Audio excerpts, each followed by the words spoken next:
Vivien Sieber is a Holocaust speaker and author of Kino and Kinder, a family's journey in the shadow of the Holocaust, tracing her lineage as the daughter and granddaughter of survivors through experiences in Vienna, kinder transport, internment and refuge. And Vivien is on the line with us here. How are you today? I'm good, thank you. So, what was the inspiration behind your book, Kino and Kinder? Well, I'd always known that my father and grandmother were refugees from Vienna. I'd always known that they had a cinema in Vienna and had to leave in a hurry in 1938. And that grandmother arrived in England penniless and got a job as an assistant matron in a hostel for girls saved on the kinder transport. And the girls used to write to her throughout her life, or some of them did, and visit. So we'd hear their letters and about their visits. They were almost like part of the extended family.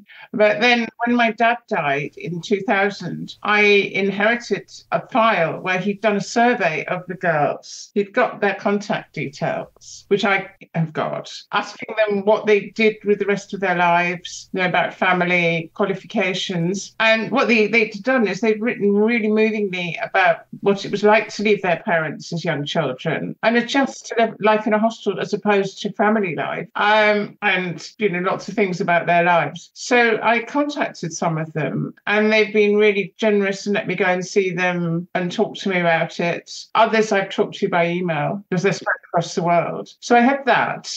My dad also left a box of amazing photographs, that historical ones, and he'd sort of filed them. So there were big envelopes that said Herman, Peter's dad, or Paula, Peter's mum, or the one that said Peter family, and then I realised there were a lot of family I didn't even know about. And then there was a little old attaché case that was my grandmother's, and it had correspondence, but mostly between my dad and my grandmother, but other stray letters, mostly in English, which was good, and Peter typed because his writing was awful. So I had all that. And then my husband and I went to Vienna on holiday, and I cheekily emailed the occupants of grandmother's flat. I always knew where grandmother's flat was and that it was really posh. And we had one invitation to tea or coffee. And it turned out that our kind hosts who gave us coffee and homemade strudel were actually living in the flat my grandmother had lived in. And then they'd been to the archive. They were a bit intrigued by this cheeky message. And then so they had all these papers about what happened, the cinema and things. And they really kindly told us where to go and who to ask for. So the rest of that holiday was running around the metro, going to archives, who were fantastically generous and sent me bushels of papers. That sort of started it all off. The cinema seems to be a significant part of your family history. So how did the confiscation of that cinema impact on their lives, and did it kind of symbolise the broader challenges that they were going through? In some ways, yes. I mean, the cinema is really strange because my grandmother's parents, my great-grandparents, were drapers in Brno, and in 1915 she persuaded them that they needed to buy a cinema in Vienna, and she and her sister went off to run the cinema. Now, grandmother was the public face because she liked dressing up and was very beautiful. Her older sister seems to have done the sensible stuff like the ticket sales and coal. Yeah. And the papers from the archives show how incredibly quickly after the Anschluss was where Germany was not allowed to annex Austria, but in March 1938, she simply marched across the border and into Vienna. And the papers show that incredibly quickly after that, the cinema had been valued. And it's valued successively. Each valuation is less than the one before. And then there's lots of correspondence from people saying, I'm a really good Nazi. Give me the cinema. Oh, I did all these things for the Nazis and I went to jail for the Nazis. Give me the cinema. And one man actually says, look, my son has got this qualification and I'll pay you to give me the cinema, to give him the cinema. So the cinema got given to two nice Nazis. And then grandmother and the two, grandmother and her sister, were being paid less than they needed to pay the staff by sort of within about 4 months. And then when grandmother left, obviously she had to pay her exit taxes and things, needed to realise assets, but there was nothing in the cinema because her sister wasn't fit to travel. She'd been widowed and she needed to leave that for the sister. The flat was rented, so there's nothing there. And, every Jew in Vienna was selling their possessions. Wow. Got some money, a former lover to send her money, which if you're an independent woman, that's hard. Yeah. So you've got the war and there's no contact for grandmother, and very quick, very rapidly, there's no as soon as the war broke out, there's no contact between grandmother and her sister at all. But then in 1946, my dad got back to Vienna. The cinema's there. It's very dilapidated. It's been running throughout the war with no investment. Its name's changed. So it's no longer called the Palast Kino. It's called the Palast Kino because Hitler didn't like the Greek words, and Kino is a Greek word. So all cinema has been renamed. And of course, tragically, he discovered that none of the family that had been left in Vienna had survived. So now I have to acknowledge the enormous help I got from the Rupertsbergers, who are the conservators of the Josef Stab Jewish database. And I wrote to Heinz and Helen and said, I thought an easy question, how can I find out what happened to the cinema after the war? 2 weeks later, I got this totally courteous letter in English with a timeline of events. And Helen had photographed 120 documents and popped them in Dropbox for me. So they'd been to the archive and worked out what had happened to the cinema as far as we can.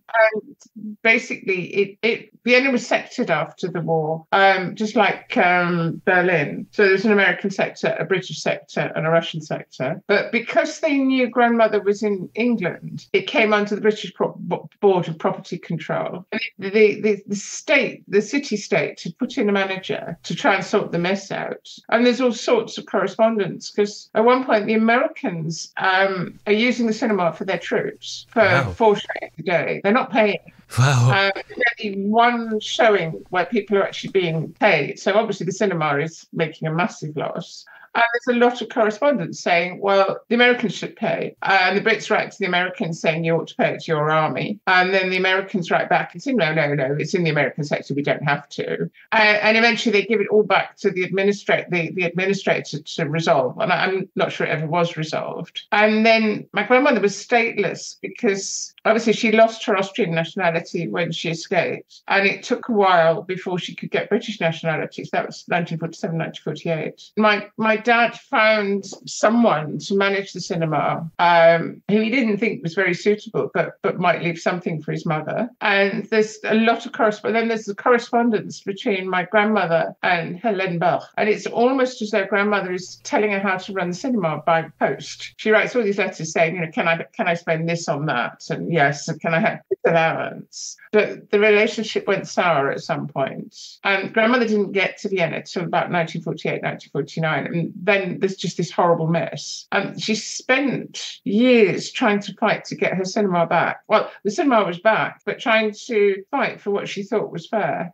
In the end, a nephew who'd escaped to Palestine put in a counterclaim, and she never got what she thought was fair. So it was a sort of triple whammy. She'd been displaced, she'd had to make a new life in a new country, and she really needed that money to pay for her old age. The book features first-hand accounts from some of the girls who were evacuated through the Kinder transport. So what were some of the most striking or memorable stories that you encountered while researching and compiling these accounts? Well, some were of life in Austria when the Nazis had invaded. So Elfie, who very kindly saw us and told us a lot, she just described going to school one day and being told, no, you can't sit with these people. You're a Jew. You must sit at the back on your own and you can't talk to the playground. I think the thing that was most striking was that the girls seemed to intuitively understand each other's needs and were really sensitive to one another, because the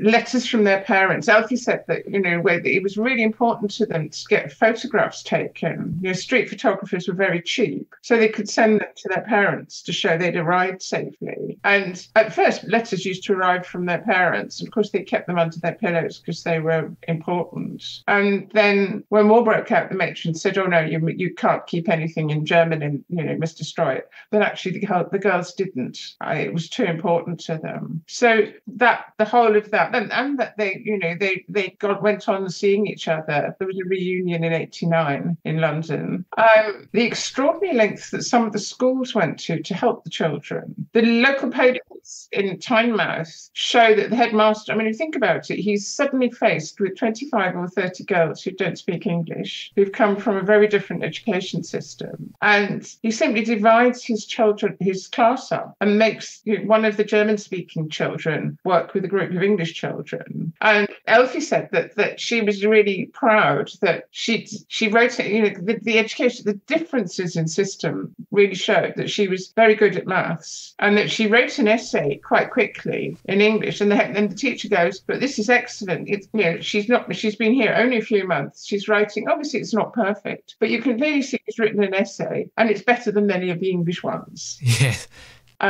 So there was things like that. That they didn't do team sports like ball games. That was completely new to the girls. They did swimming and skiing and hiking, but not, say, rounders and hockey or something. And those experiences that are described in the book really offer a window into that insidious rise of anti-Semitism and the trauma of leaving family behind and the challenges of adjusting to a new life. So how do you think those stories will resonate with readers today, especially if there's a lot going on in the world it's not an easy time to be Jewish? Well, yeah, it's not an easy time to be a refugee, whether you're Jewish or not.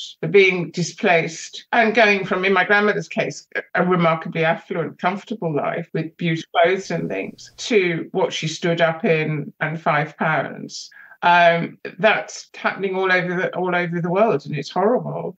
One thing that came out of the book was when I traced one of my grandmother's nephews, in fact, the one that came back from Palestine. He'd taken an illegal boat from Vienna, well, probably somewhere down the coast from Vienna, to Palestine, and it's the opposite of the journeys that people are doing now, but with the same dangers. So whereas we've got illegal boats coming to Britain all the time, it's very controversial. Then you've got illegal boats going to Palestine. And actually, it was a British mandated country, and the Brits weren't letting them land either. So the boats would have to transship to little boats and do it secretly in the dark. So you've got the same dangers there. What message or takeaway do you hope readers will get from the book? Well, personally, to try and avoid totalitarianism and Nazism and increased tolerance, because I think the threats to freedom, we've got them from the left and the right at the moment, and they're equally terrifying. And how quickly democracy can be destroyed. It's not surprising that this year's theme for Holocaust Memorial Day is the fragility of freedom, because freedom can get destroyed if you lose your democracy. And we're seeing a lot of far-right politicians attacking democracy now. It can be destroyed if you lose the power of the judiciary, which we're seeing here in Britain. The government is completely eroding the freedom of the courts. One other thing is that now we have... Then communications were I think I was slightly surprised how people telephoned, but not very often because it was expensive, but how frequently messages were exchanged. I mean, when my grandmother was in Vienna, and my dad was in London after the war, she wrote daily, as far as I can tell. Now we've got email and photographs and WhatsApp, so things are happening much faster. But we've now got social media, which amplifies things possibly in the wrong direction. So that's another danger. And the book itself has a lot of visual elements in it, like some historic photographs.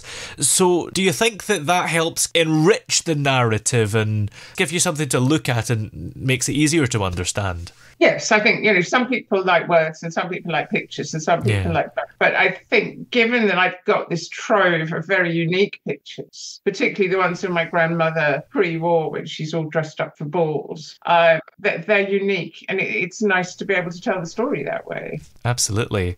Well, do you have any other projects or books or anything that you're working on after this one? No, because at the moment I'm quite busy. People are very nicely inviting me to give talks about the book, which I'm enjoying. And of course, One Life, the film that's just come out with Nicholas Winton. Yes. some of the girls that are in the book were saved by Nicholas Winton. Only, well, actually, two of them. Most of the girls were from Austria or Germany, but two came from Czechoslovakia. And Dasha, I talk to quite often by email because she's in Australia. And she was in a particularly awful position when she arrived because she spoke neither English nor German. She was Czech. So she couldn't talk to the other girls. She had to learn two new languages at once. That's quite impressive. For all these talks that you're doing about the book, do you hope to spread a similar message that you're doing with the book itself? Yes, I think so. When people invite me, yes. Also, it's nice to sell the book. Absolutely. Well, where are we able to find the book? Because it is nice to sell it. It's on Amazon. It's on independent online retailers. Your bookshop should be able to order it in for you overnight. Kindle. And there's my website, which is viviensieber.eu. So it should.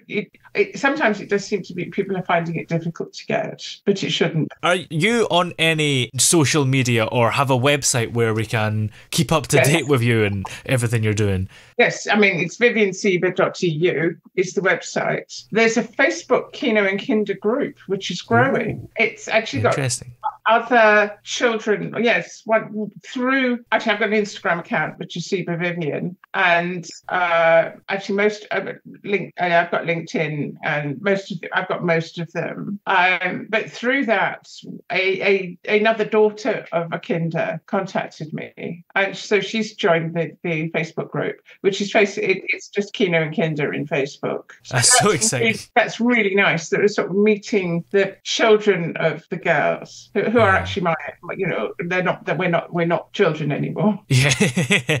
Well, many thanks for talking to us today. It's been great to have you here on the show. Thank you very much. I've really enjoyed it.